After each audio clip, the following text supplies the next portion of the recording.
Are we on? We're on.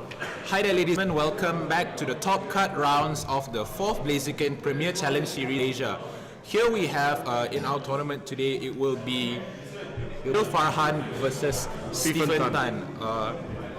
And just if you didn't know, we'd also like to wish all of you Pokemon fans a happy 20th anniversary Pokemon. It's been a great 20 years, even though I myself am not 20. But feel that the future for Pokemon is bright, and even though not much details have come up, but let's hope for the best. Gen 7. Yes. So today, we have Stephen Tan, who is a consistent player who's been top cutting in many moments in both Malaysia and the CEA region itself, and we have Utropolis, Dialga, Rayquaza, Scrafty, and Gyarados. Now, what I see from this team is basically it's gonna be a trick room team, but who's sub-trick room? It could be Dialga, it could be Utropolis, but it's very obvious that he'll be carrying a trick room team itself. Now, how about Stephen's itself? Stephen's team has Smeargle, Mawile, Groudon, Bronzor, Kyogre, and Talonflame. So it looks like, you know, two ends of the spectrum. One running a trick room team, the other one presumably going very fast. But Bronzong itself wouldn't also be meaning that it is a trick room team itself? That is entirely possible, of course, but you know, right. you have all these fast type attackers like. And if I am not mistaken, Stephen's team is somewhat of with dual primals instead of the normal what players like to call the big six with the Kangaskhan, Groudon, and Xerneas, or be Kyogre, Rayquaza, and Ferrothorn. But in this team, it is very similar to Cybertron Zeng's Anaheim Regionals winning team, which also carried this position. Both Groudon, Kyogre, and Smeargle, along with the very unique choice of Bronzong itself. Now, I'd be interested to see what exactly is Bronzong niche to it, I would say, in this team. So I think we should move on to the team. And here it is, the team previews. As you can see, Mochi here would be Fadil. So looking from Stephen's point of view. Now, before they go on, what do you think Fadil will bring in this round? What Fadil will try to bring in this round? I think most likely an Intimidate lead. Yeah, but I think to counter that the Kyogre can also come out. See, it does well against most of Fadil's team. Mawile doesn't resist it, that to an extent does, but can't do much against it. Scrafty, Gyarados, they would be quite useless against Kyogre, so I think for Stephen, the Kyogre would be the best choice of leading Opti in general. But the Rayquaza might also cause problems with it. That's right, but you see, he might lose the weather advantage right here, but then, you know, being a Kyogre, it doesn't really matter. Exactly, I mean, Kyogre doesn't necessarily depend on its weather other than stopping Groudon. But then again, if you win the speed tie and it's at a low enough HP, Nice Beam will still kill.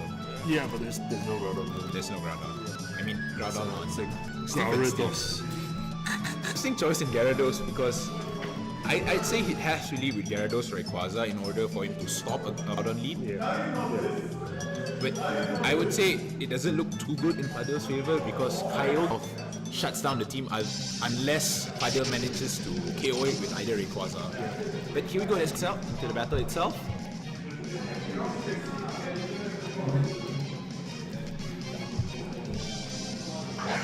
So instead leads with what I call a trick room lead, which is a fake out Trick Crafty and Utropolis. And yes, here we go, a Groudon Smeargle lead. Very, very offensive coming Stephen. But with Scrafty intimidating, it really lowers down its ability to do sickness. That's right. But I would say that for Stephen, either a Spiky Shield this turn or the next turn would really just bring it into his favor, so long as the Trick Room does not go out first. That's right.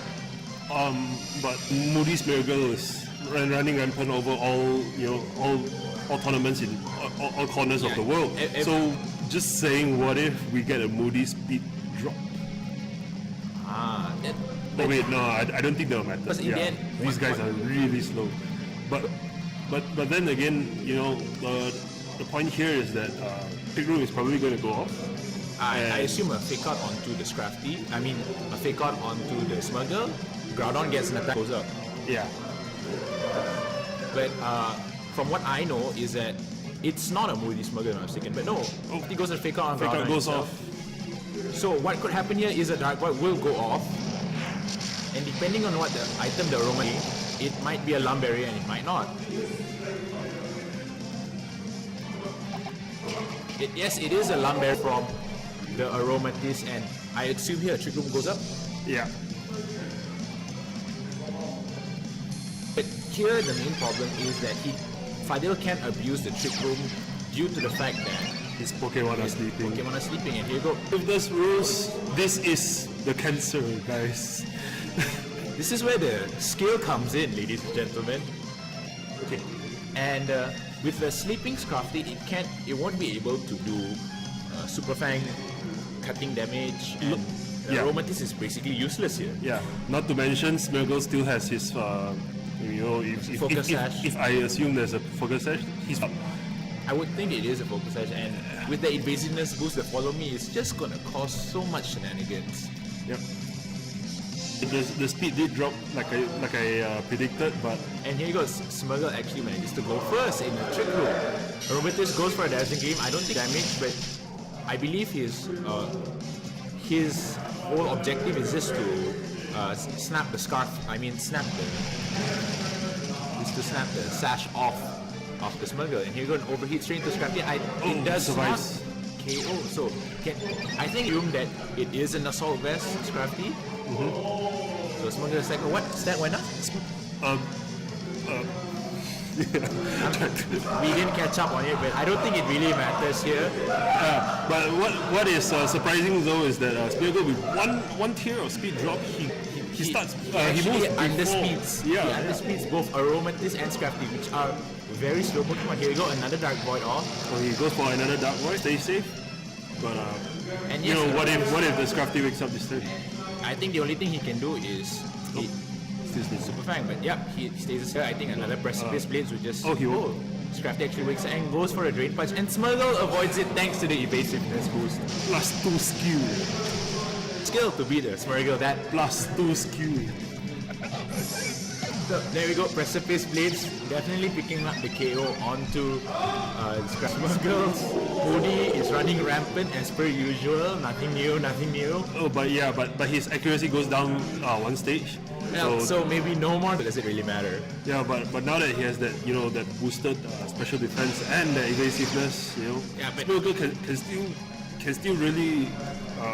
I feel the main problem here is that definitely either Groudon would switch out, or since Groudon is slow, he can just go for a very powerful attack in this turn. And that Aromatisse, just basically a sitting duck, a white elephant, can't really do anything this turn, nor in the possible next turns. Yeah. Since it does not carry any offensive. We saw the Dazzling Gleam, but even against the Smurgle, how much damage? Didn't even do 50% before the special defense boost.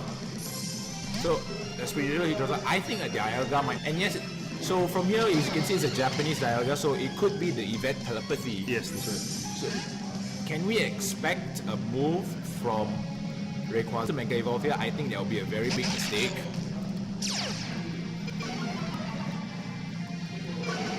So it all depends on what this Rayquaza will choose to do. And he chooses to Mega Evolve instead.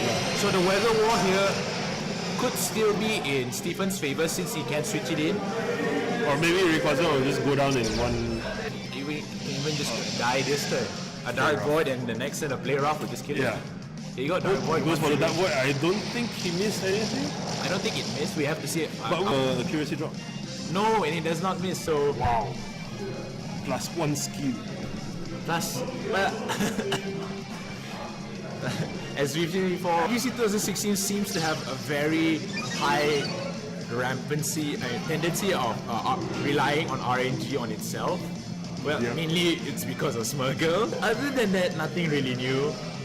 Smeargle, Precipice Maze, Dragon and Sand Maze. Dragon Sand doesn't miss. What? Dragon Sand 90. Well, it never missed against me. Regardless, here we got the Maywall come here.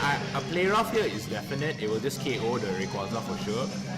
And, yep, a very safe just follow me from Smurgle. taking advantage of his evasiveness. And Rayquaza, I assume, will go for extreme speed, but doesn't really do well. Yeah, I don't think it matters. And Play Rough picking up the KO on the Rayquaza. We are looking at the end of round 1 here with Dialga alone against, what was it, 4 Pokemon? Dialga alone, I know there's an aroma mistake. Oh yeah, that's right. But it doesn't seem possible because Dialga against, here we have a Mewile, but the main problem is at the back where there's a Groudon that can just Precipice Blade and kill it properly. So as you can see, Fadil tried to do something with his Trick Room, but it worked against him. But that's the problem when you run a full trick, but your opponent can just abuse it because... Yeah, he'll just stall out your turns with Dark Void. One, he can stall out your turns with Dark Void, and two, he has the higher offensive pressure with both Groudon. I think essentially he lost the Rock Paper Scissors at the first turn because having fake out pressure with his Trick Room, he would actually try to protect the Spear Girl on the first turn, and that's why he chose to fake out the Groudon instead. I think it would be the better choice because it was either a Dark Void went off or possibly even an Eruption would go. So it's a bit of a loss for. Yeah. But then again, since he had Overheat, it possibly might not even have Eruption.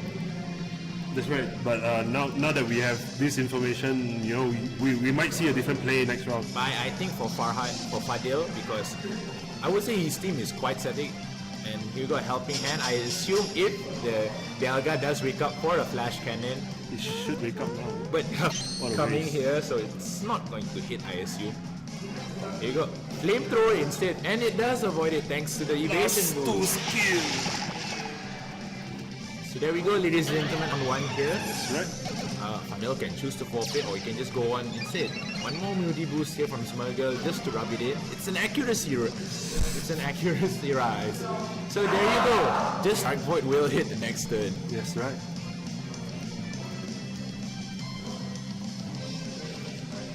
So it was quite pleasant to see an Aromatisse in the field. I mean, Aromatisse was Trick Room setters in VGC 14, wasn't it? Correct. Yeah, and then we saw its usage just disappear since Cresselia, since the appearance of the Queen of Trick Room, Cresselia itself.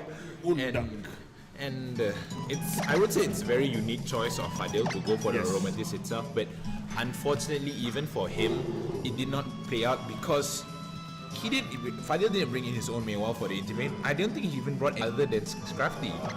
So, coming for Stephen itself, he had basically no problems dealing with Groudon. Even with Intimidate, he can just overheat, or he can just switch out to whatever Pokemon's at the back here. I think that he expected Stephen not to bring in the physical attackers. Yeah, I think he expected more of like a Kyogre turn. Yeah, so he could do more damage. That's right. But ultimately, I fed it into one. Yes, I think the moment Dark Void went on, it just kind of took it from there. So round 2 is going to start. Both our players are selecting their Pokemon. But here, from his team, it doesn't seem that he has a proper counter to a Smurgle on its own. Like he can fake out that turn and Trick Room, but the next turn, what can he do exactly? Yeah. So Stephen here catches up on, changes it up. So he got a very offensive lead in Dialga and Rayquaza. I would assume that he would be expecting a similar lead, but no, it's actually his other primer. Stephen also adapting to the changes very, very smartly. Yeah. But even in this matchup, Kyogre isn't the best Pokemon to go up against the Rayquaza itself. Since it's physically... most trainers, what they do is that they will invest enough HP to survive one Dragon Ascent from a Jolly 252 attack Mega Rayquaza with a Life Orb, if I'm not mistaken. It comes close. I think it will be a high roll if you do want to KO it. You definitely do about 90% plus, but it wouldn't be able to kill. But it shows how much damage that a Mega Rayquaza can do on its own. So here, I see the camera pan to Smeargle with his red tail painted with the blood of his fallen enemies. Yeah. I'm guessing we will see another Mega Rayquaza. And Smeargle here with another Dark Void for sure, or maybe if it feels a bit ballsy, you can just go for a Spiky Shield or a Fake Out this turn and you can just Fake Out the Rayquaza, Ice Beam, KO it, and Dialga will probably just do nothing. Once again, it's the turn 1 Rock Paper. I don't know, what do you think? But no, Rayquaza actually doesn't Mega Evolve, goes for it. And because it doesn't Mega Evolve, it will not get Delta Stream boost There you go, revealing Life Orb. Thunderbolt onto the interesting, Interesting. but definitely not enough to get a KO. Now, like I said before, without the Mega Evolution, it does not get the Delta Machine. Therefore, this Ice Beam does get times 4 weaknesses against it. So Rayquaza goes down turn 1. From Smurgle appears. Once again, he paints the void with the blood of his enemies, as you has said before. So let's see the Moody boost now. Attack rose sharply, but any evasiveness falls. But does it really matter against the Dialga that's asleep? And so here we go. Gyarados comes out, but against the Kyogre, it's not going to do much, unfortunately. Yeah. Fire off against A special attacker that doesn't care about attack boost. doesn't even care. So it would be understandable that Farhan might be over-prepared for Groudons, or it seems that his team, like I said before, it falls to a Primal Kyogre. So Dialga is asleep this turn, and interestingly, an Earthquake coming from the Gyarados here. So it might pick up the KO. Probably would. Yes, and it does, but it does very minimal damage to the Kyogre itself. Yeah, disappointingly, but Kyogre goes for the Water Spout, which Does minimal damage. Not even effective. with no I'd say HP. if he had a different move, he should have gone, knowing that his HP is already cut down less than half. So Meiwa comes in here, intimidates both Pokemon. I'd assume here a play rough onto the Gyarados, but or his partner. or even his partner, it doesn't really matter. We know already from previously that the Dialga can live one play rough, but does it really matter in this case? So expecting at the back there is another Meiwa, which a switch in is definitely not. So Kyogre here basically is free to run to rain terror on his opponents. Rain Terror. Yeah, it looks pretty confident right here. You can see It that. looks like he's just waiting for his opponent to make a move. And I assume that Dialga will stay asleep. If it wakes up this turn, maybe an Earth Power might go into the Meiwa, and maybe possibly a Waterfall onto it. But like I said, the Kyogre would still be left alone, and that's a big problem. Yeah. Kyogre goes instead for a protect. Now, if a Waterfall and Earth Power combo goes into the Meiwa, it could still be. But no, the Dialga is still asleep. Still asleep. Plus 3 skill.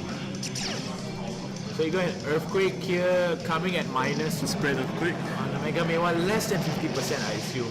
Not 70. Not even 30%. Well, it's a respectable 29% maybe. Oh, he goes play off on the Gyarados. It picks up the KO. Of course, we can assume that it was a fuck, Yeah, sure. possibly. But here you got Lucy. Is I think yes, is the Meiwa, but Oh, it's a shiny Meiwa. It's probably better. probably better. But Yeah, but so the Mawal on Steven's side now, but you know, knowing the sheer power of this wrecking ball, as they call it, you know, the minus one Mawal can still pick up a lot of kills. that's great. Even with that kill, it will do a lot of damage. But then again, Dialga has slept for 3 turns already, I think. So this turn, I think that he would go for a Sucker Punch onto the Kyogre, pick up the KO, and Earth Power into the Meiwa, hoping for the KO. Here we go, Sucker Punch, hopefully goes to the right one. But will he pick up the KO on the Kyogre? Because it is a Mega Meiwa. So now we all know that Twin Tails is the best choice for best girl. Remember that, ladies and gentlemen. Is that a male Meiwa? No, it switches. Well, it's better if it's a guy. Oh, it's still asleep. And it goes for a sneak with a critical hit. That was very unfortunate for Fadil, and that's Plus 6.25% skill. so as you can hear that my co-commentator here, he believes in the skill levels of being.